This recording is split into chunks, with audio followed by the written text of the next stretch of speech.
Alright, hello everyone, it's Happy, and today we're going to be talking about a very interesting tank, and that is the K91. This is of course a tier 9 Soviet premium tank, and I don't think I've actually made too many videos on this tank. I think I maybe have one video in my whole channel for the K91, even though it's a very interesting tank indeed.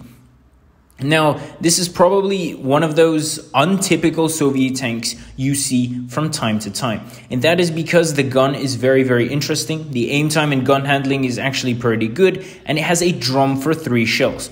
At the time, especially when it was released into the game, this was not something very common because not many Soviet tanks were like this.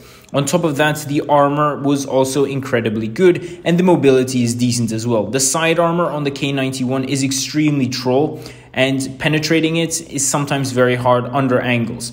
In a 90-degree angle, of course, you're going to pen it.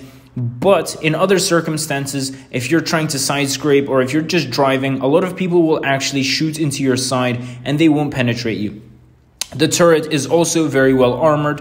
So you have 2 cupolas and the area around that is going to be a weak point. But apart from that, the armor on this thing is actually very solid overall. Now, the mobility is also decent enough to get you from point A to point B fairly quickly. So that's not really an issue. Overall, this tank has everything for you to play very, in an aggressive or second line playstyle.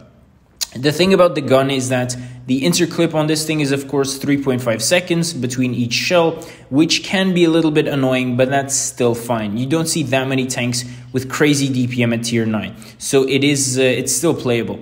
Overall, I definitely give this tank a 9 out of 10 because of how good this tank is. You can dash out a lot of damage, especially if you play on the front line, which this tank is supposed to be doing. This tank is supposed to be at the very front line, fighting the enemy and brawling. Remember to obviously hit your shots because the reload time, even though it's actually pretty good, is still a long reload time. So you want to make sure to capitalize on the fact that you have 3 shells and make full use of them.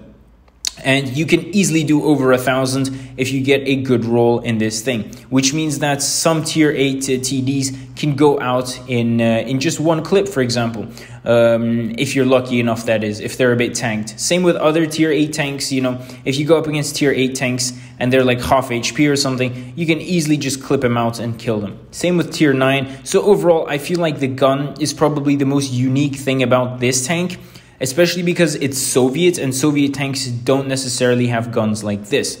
But the armor and the mobility is quite typical for a Soviet tank. But overall, it's a great tank. And if you want something to farm credits with, this is the tank to go to. So tell me what you guys think about this in the comment section below. And with that, Happy is out, and I'll see you guys next time. Bye-bye.